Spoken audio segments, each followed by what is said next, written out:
sekolah. Enggak kok, kamu masih muda, nggak kelihatan sepuh benar. Terutama karena biasanya Mas Hari ini pakai syaraf dan satu lagi ciri khasnya adalah kunciran. Nah itu yang membuat dia terlihat muda.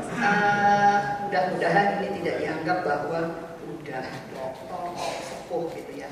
Nggak ada sama sekali itu. Oke, sekarang saya ingin mengajukan 3 pertanyaan dan minta respons Anda mengenai hal ini. Begini, apakah seharusnya jurnalis itu mengembangkan transformasi kapitalnya agar bisa terus berkembang?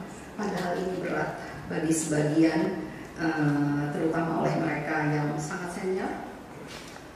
Atau apakah media seharusnya merekrut digital native saja?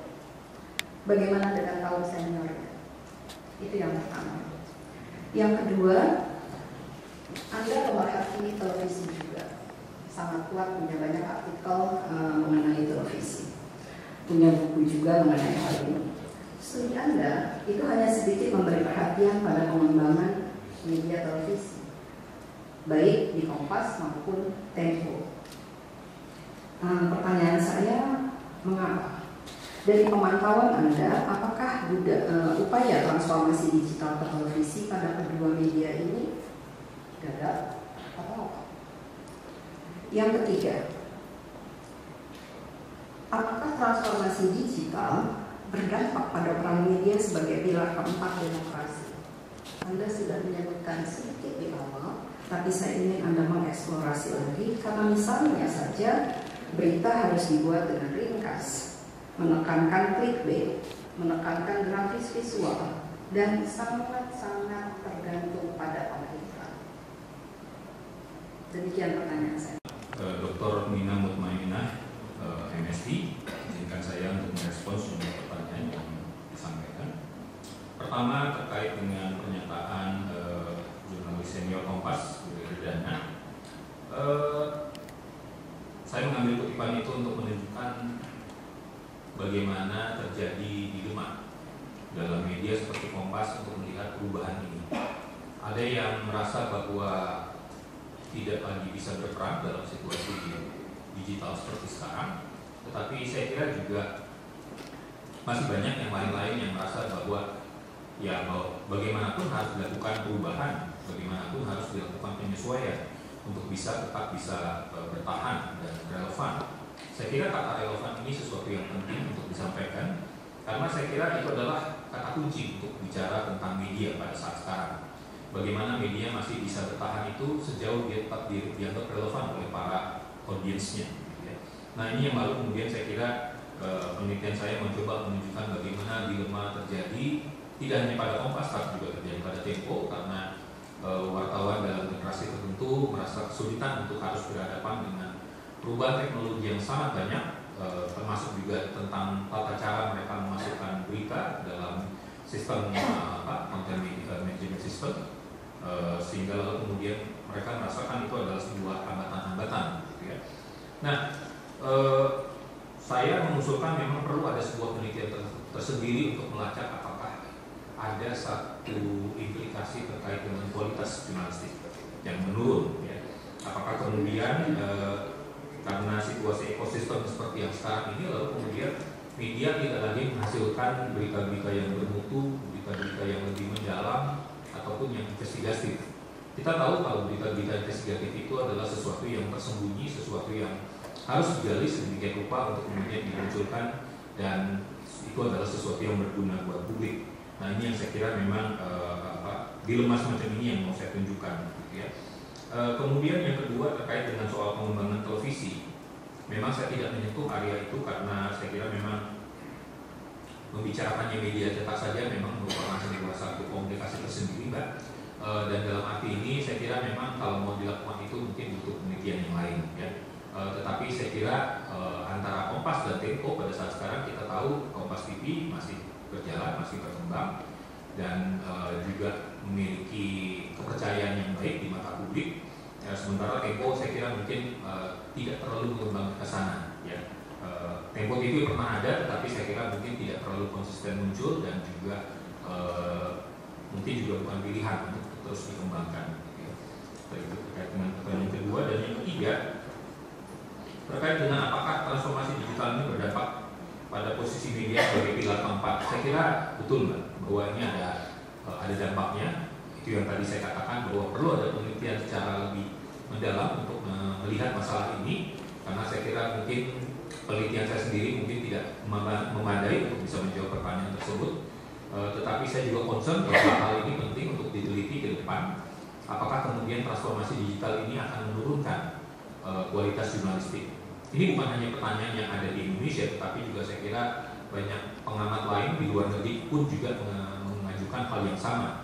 Banyak jurnalis-jurnalis yang kemudian juga bertanya apakah kemudian dengan jumlah media yang berkurang, banyak yang direorganisasi dan lain-lain, kemudian berkurang pula kesempatan untuk kemudian bisa menghasilkan berita-berita yang dianggap penting buat masyarakat. Demikian pendapat saya. Terima kasih Dr. Nina Purbaina. Sekarang saya persilakan yang keempat pada penyangga Dr. Inaya Rahmani untuk mengajukan pertanyaan dan sanggahannya. Silakan. Terutama dalam hubungannya dengan berbagai observasi pengamat maupun analis mengenai democratic backsliding di Indonesia. Bagaimana kontribusi utama akademik disertasinya Mas Hari bagi diskusi mengenai media dan demokrasi, terutama kualitasnya di Indonesia, juga di Asia Tenggara dan secara global. Terima kasih Mas Hari. Yang terhormat Inaya Rahmani, PhD, MA, izinkan saya untuk menjawab pertanyaan Anda. Riset yang saya lakukan ini mencoba untuk melihat bagaimana organisasi media berubah dan mencoba untuk beradaptasi dalam lingkungan yang baru. Seperti saya sedikit singgung di dalam bagian awal dari penelitian ini, bahwa media adalah pilar keempat dalam demokrasi dengan fungsi untuk memberikan informasi, memberikan hiburan, memberikan pendidikan, sekaligus juga menjadi alat kontrol sosial. Saya juga merasa bahwa ada sesuatu yang memang perlu digali lebih jauh untuk melihat apakah betul memang terjadi penurunan kualitas jurnalistik dalam situasi transformasi digital seperti sekarang ini. Tapi kalau ditanya apakah kontribusi saya terkait dengan perkembangan demokrasi yang ada di Indonesia ataupun juga mungkin dalam konteks Asia Tenggara, kita tahu dalam konteks Asia Tenggara, negara-negara di Asia Tenggara ini bukan menganut demokrasi yang utuh kalau boleh dikatakan. Kita masih terus berjuang, Indonesia, Malaysia, Filipina, Muangkai, semua adalah negara-negara yang terus bergulat dengan demokrasi di dalamnya. Kadang naik, kadang turun, ya, itu juga akan sangat tergantung pada pimpinan politik yang ada pada masing-masing waktu. Dan saya kira kita tentu saja berharap bahwa media akan terus mengambil posisi sebagai alat kontrol sosial dari kekuasaan yang ada. Kita tahu bahwa media memang menjadi satu yang penting dalam situasi perubahan-perubahan rejim.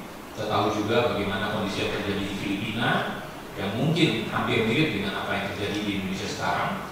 Dan saya kira memang media mengambil posisi kunci untuk bisa terus mengawasi kekuasaan yang ada.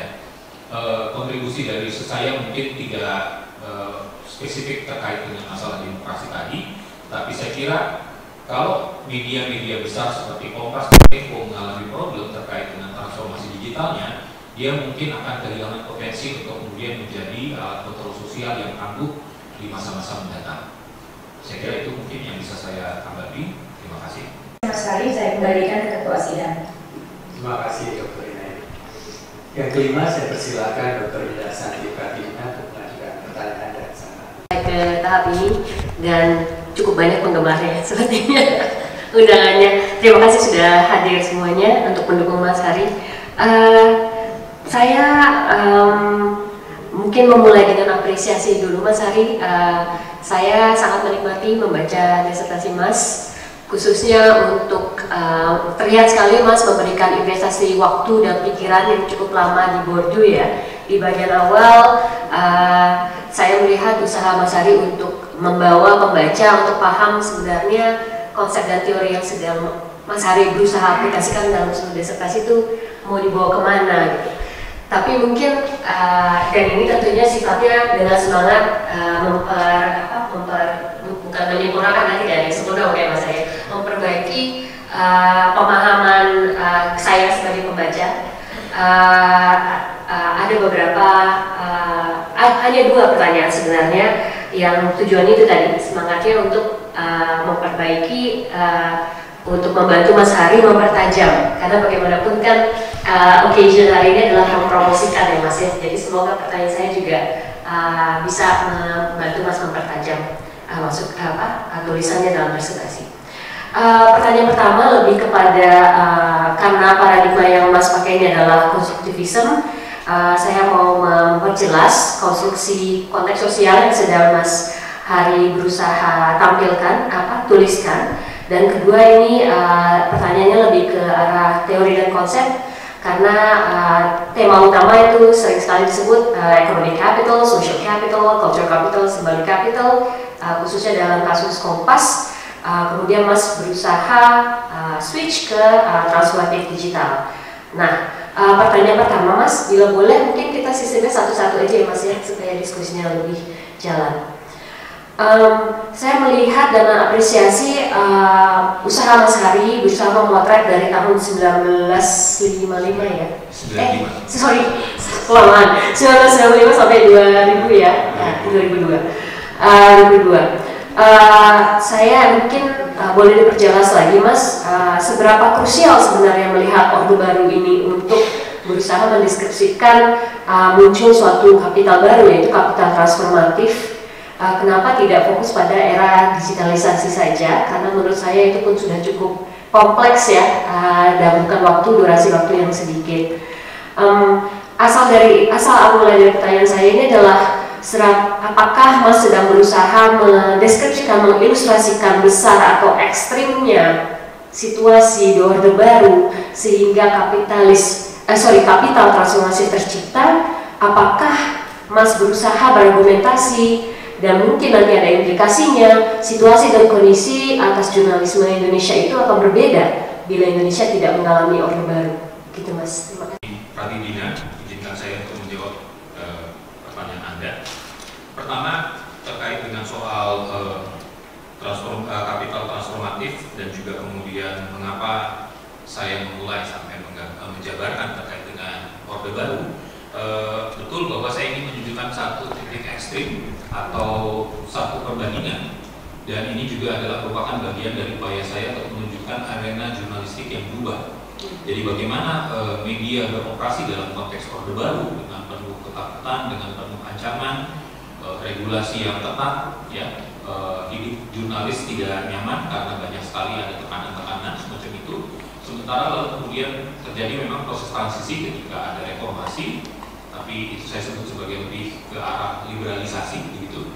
Dan arah masa liberalisasi ini juga membuat kemudian misalnya perusahaan seperti Kompas dan Tempo kemudian mulai ekspansi ke sejumlah tempat. Tetapi saya kira memang pada sejak akhir masa Orde Baru itulah kemudian mulai muncul internet. Jadi mulai muncul media online yang awalnya memang sangat sederhana, hanya memindahkan konten yang ada di media cetak ke versi online seperti itu. Tetapi kemudian lama-kelamaan berkembang menjadi sesuatu yang lebih spesifik. Nah, di sini saya kira mengapa saya menarik sampai ke Orde Baru, karena ada kaitannya dengan awal kemunculan media yang berbasis internet, dan kemudian juga di sini bagaimana arena jurnalistik yang memang sangat berbeda dengan situasi yang sekarang. Saya kira itu kata saya.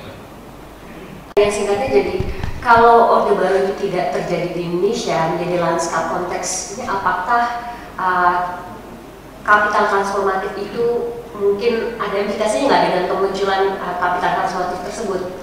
Apakah jadi lebih lambat atau tidak akan muncul sama sekali, atau bagaimana kalau menurut Mas Hari?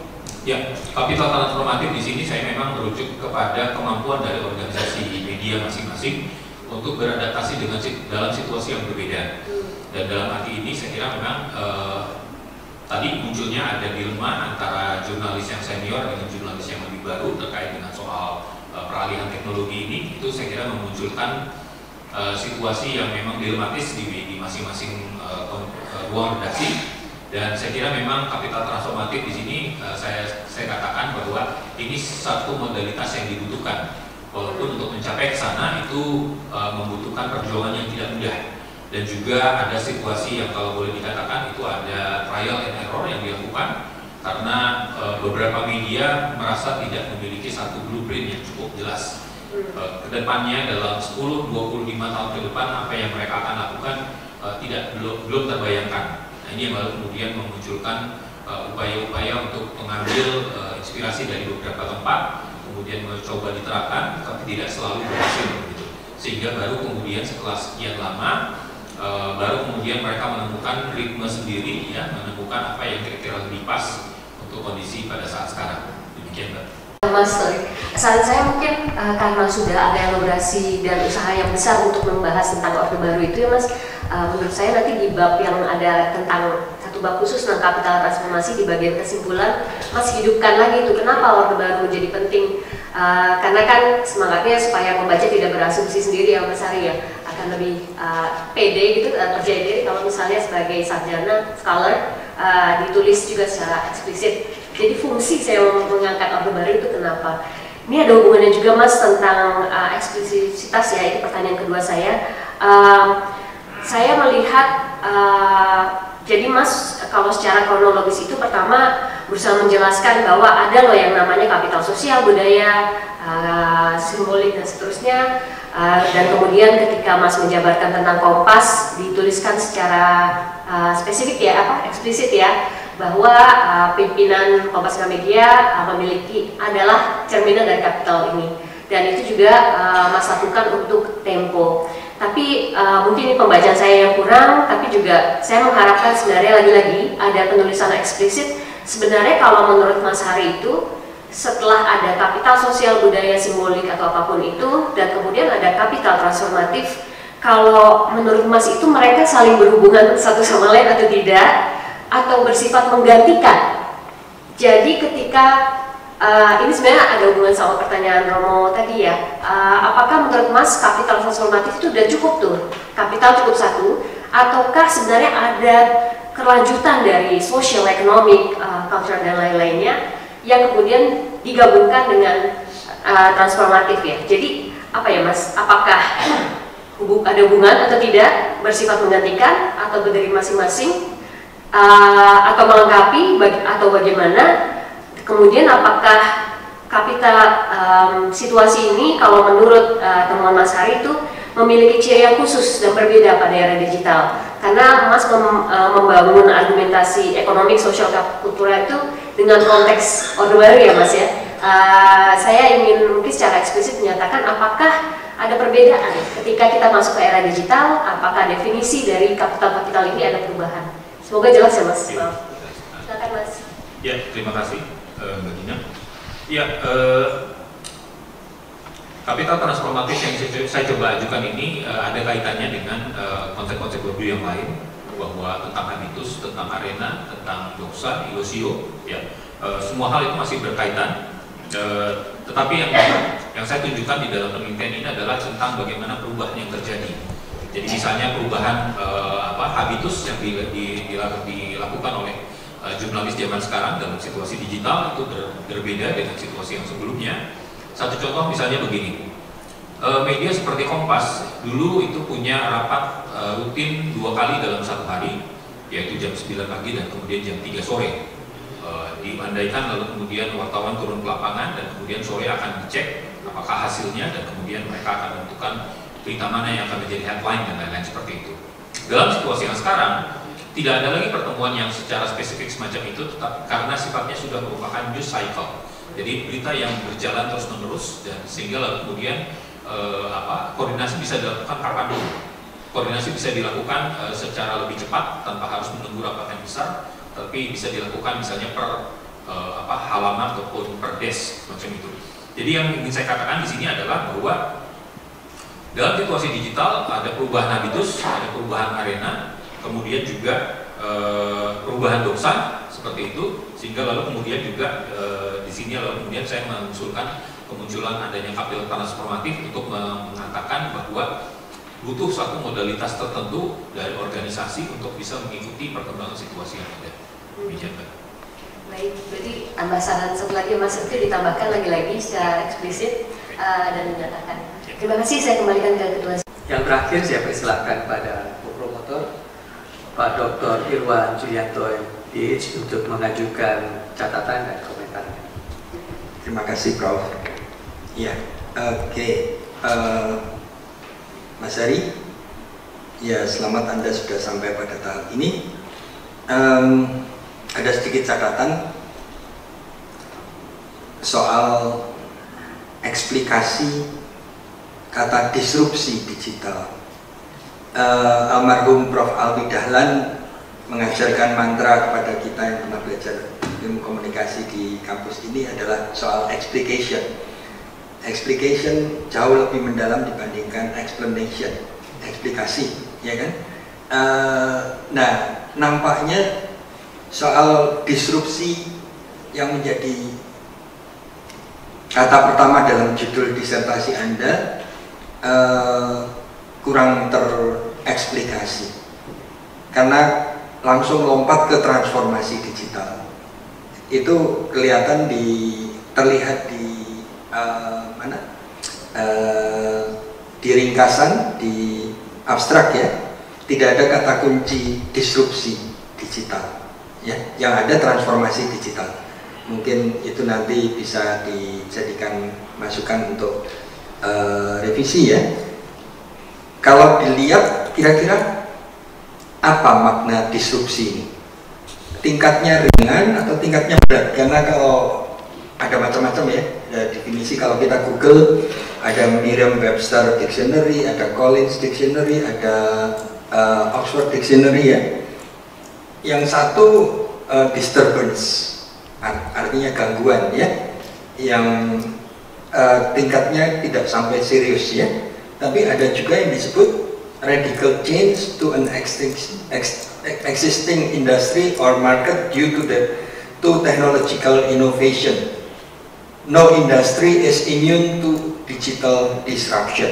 Mungkin yang ini lebih cocok untuk disertasi Anda, ya kan, daripada disruption disruption yang artinya lebih disturbance, ya.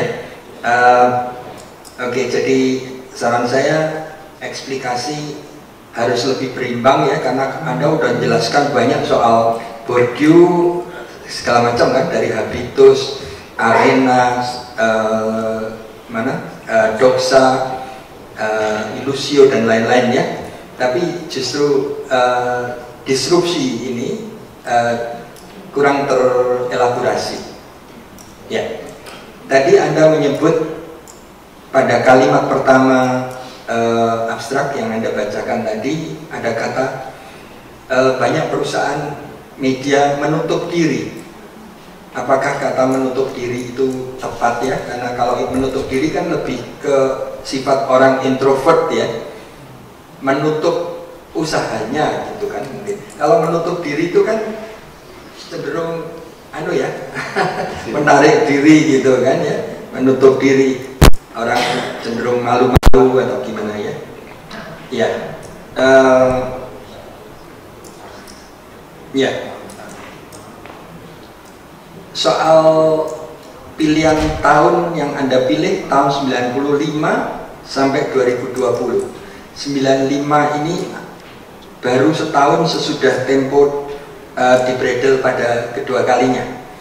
Tempo dibredel tanggal 12 April 82, kemudian 21 Juni tahun 94. Ini karena kasus kapal ya, kalau nggak salah ya, kapal. Sementara Kompas dibredel jauh lebih dulu, tahun 1978 tanggal 6 Februari kan. Mungkin berhubungan dengan demo-demo mahasiswa yang diberitakan Kompas kan, tapi Kompas kemudian boleh terbit lagi. Sementara Tempo baru bisa terbit lagi sesudah Pak Harto lengser, Pak Habibie menggantikan, lalu kemudian ada undang-undang pers, tidak boleh ada pembredelan kan. Nah, Anda mungkin bisa menyebutkan alasannya kenapa tahun 95 yang dipilih. Ini setahun sesudah Tempo dibredel kan ya. Jadi dia bergerak di bawah tanah kan ya, bikin komunitas hutan kayu, lalu ada bentuk online ya. Mungkin Anda bisa menjelaskan itu dua poin yang saya tanyakan. terhormat Dr. Irwan Julianto, Dr. Irwan Julianto MPH. Izinkan saya untuk menjawab atau merespon sejumlah yang tadi disampaikan. Pertama, terima kasih untuk saran untuk mengeksplikasi lebih jauh terkait dengan kata disrupsi. Memang dalam naskah saya cenderung untuk menggunakan kata gangguan, tapi saya kira mungkin itu terlalu lunak atau terlalu lemah untuk menyebutkan bahwa terjadi perubahan yang lebih radikal. Ya, saya akan memperbaiki bagian ini.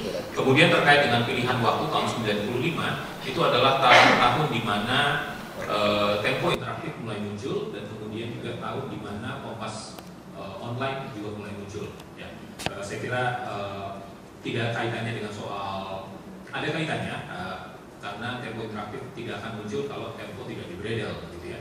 Tetapi itu adalah salah satu hal yang menjadi embrio kemunculan media-media online pada waktu itu di Indonesia. Walaupun Kompas ataupun Tempo bukan yang paling pertama, karena masih ada Republika yang lebih dulu, hanya 1-2 bulan lebih awal. Tetapi saya kira itu memang adalah cikal bakal dari industri media online. Jadi saya harus ngomong hati-hati karena para pelakunya ada di ruangan ini.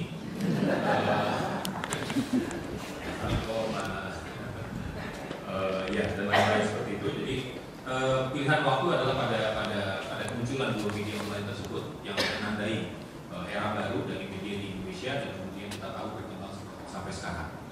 Saya kira itu yang saya bisa sampaikan. Soal tadi menutup diri tadi. Oh ya, terima kasih atas masukannya. Mungkin itu saya akan perbaiki. Memang menutup diri bukan istilah yang tepat, lebih tepat untuk menutup saja, gitu, untuk usaha. Iya, di dalam naskah Anda menyebut juga tahun 2022 di abstrak ya, tapi kemudian judulnya 2020. Mungkin Anda bisa jelaskan, karena Anda sendiri kan mulai awal melakukan penelitian tahun 2000, ada terdisrupsi oleh COVID kan ya? COVID.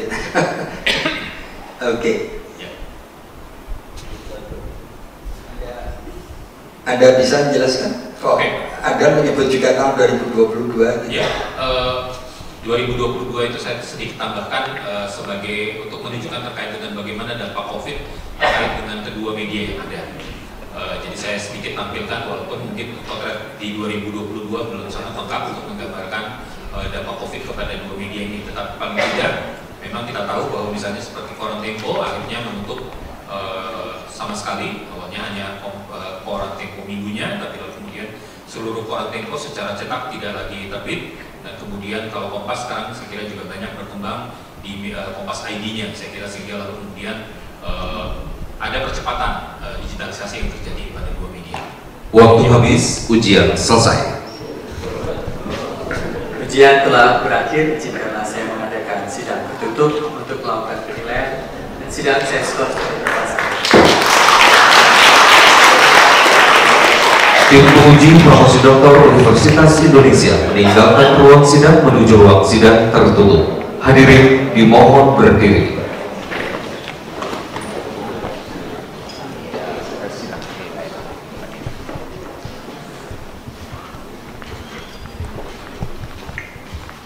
Hadirin dipersilakan untuk duduk kembali. Calon doktor beserta pendamping dipersilakan meninggalkan ruang sidang.